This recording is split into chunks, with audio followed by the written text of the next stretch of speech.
Celebs Radio Network presents Fireside Chat with Larry and Paul. So I'm going to go and take this insplusionator and plug it into the metafurbile carbon filters. Okay, are you concerned at all that it might explode and go right up you? Always. But that's the dangers we face in post-production. Yeah.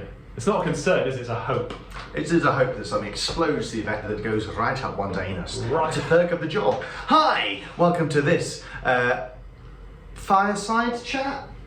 Post-production Screenside chat. Yes, with us, Larry and Paul. This is what you get if you're a flat. But sorry, we've been absent for the past couple of weeks because we've been what can only be described in technical terms as balls deep in a corporate job that means that enables us to pay our bills. And we do feel bad about it. I mean, sometimes wake up in the middle of the night feeling very bad. Screaming. We haven't done new broken newses for 3 weeks, 4 weeks? 4 weeks, plus a month of no broken news. But we've been rather reposting old ones online. Yeah. On not so much on Facebook because it's a dying medium, but on Twitter and now on Blue Sky. The Blue Sky. The old Blue Sky there. We got like 26,000 followers, so that's a third of what we have on Twitter, but it is growing. It is, yeah. And so we're sort of posting old, unloved, broken newses on there because to fresh eyes, because a lot of those people haven't seen them before. So that's what we've been doing. But in the meantime, behind the scenes, we're not in our usual office. We're in this post-production house,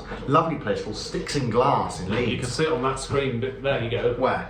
There. It's on the bottom of that. Yeah, Sticks. Yeah, There you Sticks go. and Glass. They're very lovely, and they've been helping us edit, colour, and dub our corporate project, so it looks and sounds dead sexy and professional on that, and not the usual shite that we churn out when it's just us. It's great because we learned so much, and I was sat in with the colour grader, a lovely lady called Summer. Yeah, she's excellent. Who goes by the name Darth Grader on Instagram. Does she really? Yeah, it's a great name. Darth Grader, that's a great name. And so, obviously, because it's our project, and she's saying, do you want it like this and do you want it like that? And I'm like, I don't know the difference between those two things, but you've made it look good.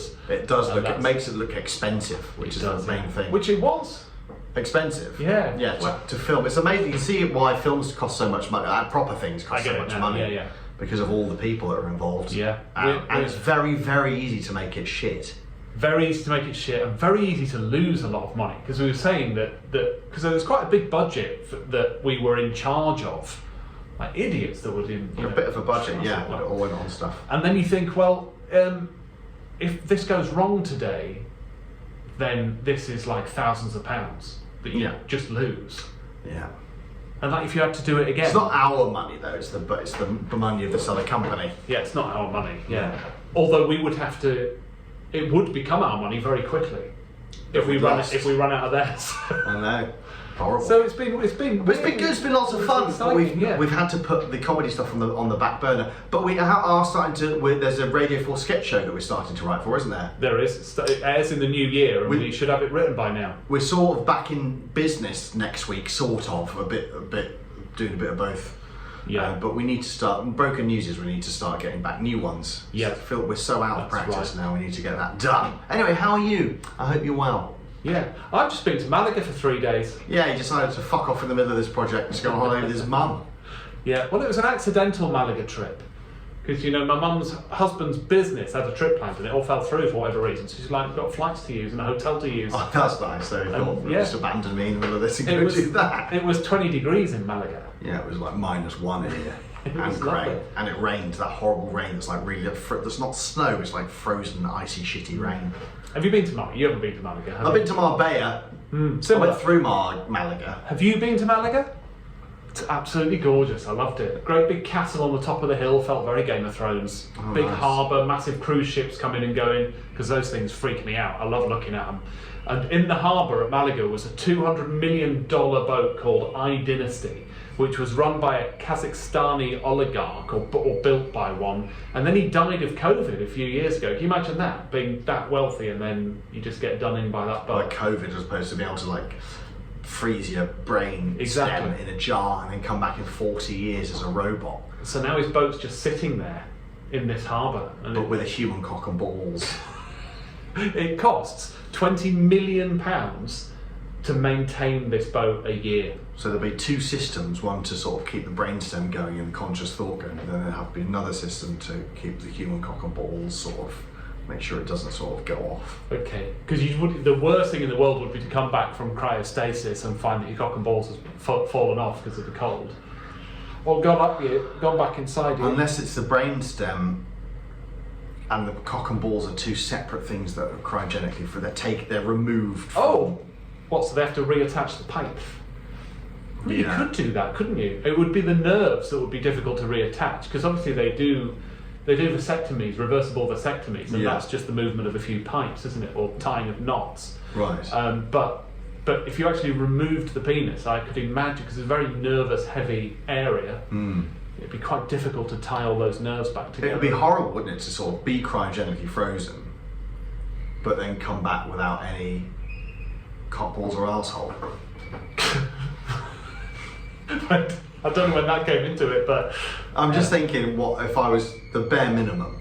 You would need those things. I think so. For pleasure. I'd be like... And removal of waste. I really love a nice wee, and I'd be really sad if I was brought back in 500 years as just like a head. And I was like, I think I need to go wee-wee, but I don't know how to make toilet now, I'm a robot. What would you... If someone said to you, you can be cryogenically frozen and come back in the far future so you can see what's happened to humanity, like 3,000 years or whatever. Yeah. But you won't be allowed, because of how the system works at the moment, because we don't have the tech to save your cock and balls or anus, unfortunately. Yeah. So you would come back without those things. No dice. Not doing it. Burn me. Feed me to the worms. So just live out the rest, the few remaining years you've got left. Just live those out, but with fully functioning. Live those out, but with the whole cornucopia of things working. And so that's what is life without a lovely wee? The big questions that we've been dealing with, and that's what post-production is.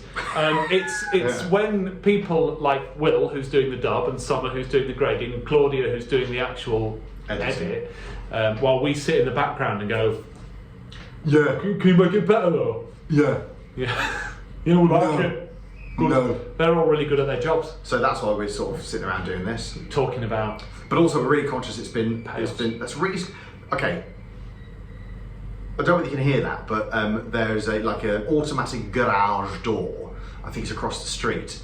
That squeaks to high heaven every time a car enters or leaves. And I have been fantasizing, if I worked here full time, about getting a can of WD-40, apropos of nothing, off my own ballast, going there and spraying them cogs. So there was one of those low Harley Davidson things that went in earlier on. So what you're saying is that to ease the entry of the big chopper into the back passage, you'd go lube it up. Yeah, absolutely. And I do that, and I would expect no payment. I do that free of charge. Was somebody offering you payment? No, I'm just doing it on my own. I'll just be there, lube in hand, smearing all over those gears. And that's what post-production is. It's considering these things while someone else does the work. Exactly, yeah. But I would do the work in that instance. I would absolutely smooth that up. Happily do it. Yeah. Smooth that chopper right up. Do you think they've thought of that and it just didn't work? Lubing it up. And do you use proper chain oil as well? Don't just go down with WD-40. All right, I've got Miller oil. Yes. Use that. Bit of olive oil. I've got many uses. I think use CD-40, not WD-40. What's CD-40? It's a specialised chain oil, which is better for bikes and... Made by the same manufacturer as WD-40? Oh, yes. So what does the W stand for? Water. It's because it's water resistant. I didn't know what the D stood for at some point. Anyway. Maybe that could be a question. If you know what the D stands for in WD-40, hello@larryandpaul.com. It's all interaction, keeps everyone engaged. Yeah. And that's what post-production is. That's what post-production is. It's finding out the difference between two lubes and using it. What else have you been up to? Have you been into any Christmas parties yet? No, I've just been here all week working, Larry Bud. Well, you've been sunning topless with your mum in Malaga. Did you go for a drink with the Sticks and Glass lot for their Christmas party yesterday? No. Stayed in. I was here in the edit till 11 p.m. a.m. Did a full 2-hour day. No, because you wouldn't have got here at 9. Oh yeah, no. So it would have been a full 1 hour day. Half an hour day. Yeah. But that's what post-production is. It's turning up late and leaving early. Yeah. It's not. Speaking of which. It's the opposite of that. Yeah. No, I've not been up to much at all since you've been away on your topless holiday with your mother. Yeah, I've been to one panto now, and then I'm looking at the diary. Is this an age thing? You get to this time of year and you look at the diary, the amount of things that there's a 40th birthday party on Saturday coming up, and then there's like 3 things next week that are all evenings. You're like, oh, I think it's too much. I think it's too much to do. Yeah, possibly. Maybe. I think that's the thing. There's lots of stuff to do before the year ends.